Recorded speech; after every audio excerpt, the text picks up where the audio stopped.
Je rêve d'un monde dans lequel je pourrais stocker tous mes fichiers dans le cloud et y accéder sans payer 40 € par mois. Mais ça existe. C'est ici. Ceci, c'est mon NAS. C'est un vieux PC, ça qui se raconte. Non, ça, c'est mon NAS incroyable. J'ai 64 Tera de stockage. J'ai juste récupéré un vieux PC et je l'ai fait pour presque rien. Mais c'est magnifique, comment ça fonctionne? On va vous expliquer. Avoir un serveur NAS, c'est génial. Vous pouvez héberger votre propre cloud, gérer vos appareils connectés, vos fichiers multimédia, et vous pouvez même héberger votre serveur Minecraft. C'est bien ça. Mais pas Roblox. Non, pas Roblox. Et en plus, c'est simple à installer directement chez vous et ça peut coûter quasiment rien. Par exemple, si comme nous, vous récupérez un vieux PC, eh ben franchement, ça fait le taf. Mais concrètement, un NAS, c'est quoi, Mathis? Ben, un NAS, c'est quelqu'un qui est super bon à une discipline. Par exemple, moi, je suis un NAS du tir à l'arc. Clairement, je dois pas vous l'apprendre. Quand je bande mon arc, hop! C'est pas une flèche, lui.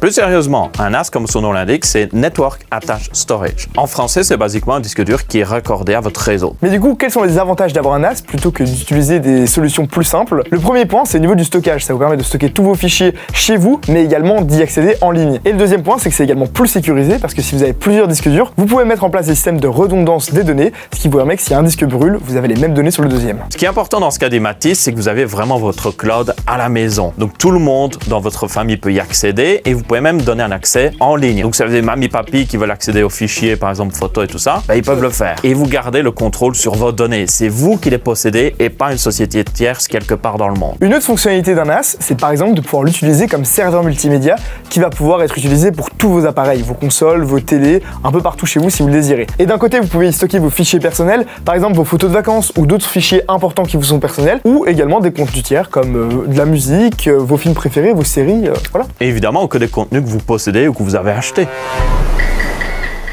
Mais on peut faire encore beaucoup plus avec un NAS, il y a des milliers de possibilités. C'est un peu comme l'App Store ou le Play Store, vous avez plein d'applications, mais la même chose pour les NAS en fait. Vous pouvez télécharger à peu près tout ce que vous voulez. Vous pouvez gérer et stocker les données de vos caméras de sécurité, gérer votre maison connectée, héberger votre propre site web, héberger votre propre serveur de jeux vidéo, ou même héberger votre propre VPN, comme vous l'avez expliqué dans une ancienne vidéo.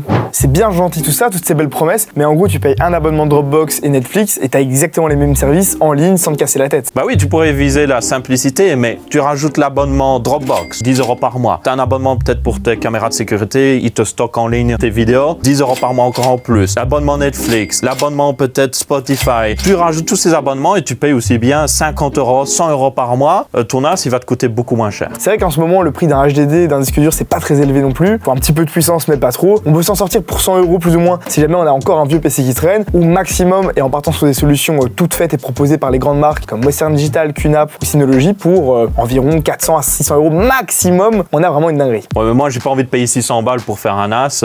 Si je veux le faire moi-même, qu'est-ce que j'ai besoin? Bah, par exemple, regarde le vieux PC qu'on a ici. On a seulement 8 Go de RAM en DDR3 et le processeur, c'est un i5 de 3e génération. Donc, autant vous dire que clairement, c'est pas du tout neuf et pourtant, ça va très bien fonctionner. C'est même largement suffisant. Avec n'importe quel PC des 10 dernières années, vous pouvez faire un NAS de stockage pour chez vous à la maison. Et si vous avez besoin de plus de puissance parce que vous êtes rendu compte que votre serveur Minecraft prend plus de RAM, vous pouvez toujours en acheter pour vraiment pas cher. C'est la vieille DDR3. Personne n'en utilise. Vous pourrez la trouver sur eBay pour rien du tout. Ça vaut vraiment plus rien. Par contre, des choses intéressantes à checker qui sont un petit peu plus pratico-pratiques, eh bien, c'est par exemple le nombre de ports SATA que vous avez. Là, en l'occurrence, on en a 6, donc on pourrait mettre 6 disques durs, par exemple, je sais pas moi, de 4 Tera, et ça nous ferait déjà une sacrée quantité de stockage. En fait. Et il faut également avoir la place pour mettre les disques durs. On voit qu'on a assez de baies ici, on en a 4 là, et pourquoi pas adapter les racks là-haut. Donc, franchement, il y a de la place. Comme vous l'avez compris, le hardware, c'est pas très compliqué. Aurélien, explique-nous comment on va gérer niveau software maintenant. Au niveau logiciel, il y a plein d'options. Nous, on va utiliser TrueNAS. C'est un système d'exploitation qui est totalement gratuit. Vous pouvez juste installer sur votre PC et le transformer en un NAS. Alors le but de la vidéo ici, c'est de vous montrer des possibilités. On va pas vous faire un tuto complet TrueNAS. Il y en a plein en ligne parce que c'est vraiment hyper populaire comme système d'exploitation, donc n'hésitez pas à aller voir. Mais ce qu'on va faire, c'est vous montrer dans les grandes lignes, peu importe la solution que vous choisissez, quelles étapes vous allez devoir faire. Une fois que vous avez installé votre système d'exploitation sur votre NAS, branché le réseau, vous pourrez tout simplement y accéder via l'interface web. Donc là, rien de très compliqué. La deuxième étape, à peine plus compliquée, c'est de configurer les disques durs que vous aurez préalablement installés dans votre NAS. Mais pour ceux qui ne savent pas trop quoi faire, voici quelques recommandations. Si vous avez seulement 2 disques, donc un petit NAS, vous pouvez utiliser ce qu'on appelle un RAID 1. Donc vous aurez les données qui seront stockées sur les 2 disques. Donc s'il y en a un qui meurt, vous avez toujours l'entièreté de vos données sur l'autre disque. Si vous augmentez la quantité de disques, vous pouvez utiliser des RAID beaucoup plus efficaces. Par exemple, le RAID 5 où si vous avez 3 disques, 2 sont utilisés pour le stockage et le 3e est utilisé pour la parité des données. Donc, c'est-à-dire que peu importe lequel des 3 disques meurt, vous aurez toujours vos données. Et là, vous avez juste à remettre un nouveau disque et recalculer la parité. Et si vous avez encore plus de disques durs et que vous voulez encore plus de sécurité pour vos données, vous pouvez utiliser ce qu'on appelle un RAID 6.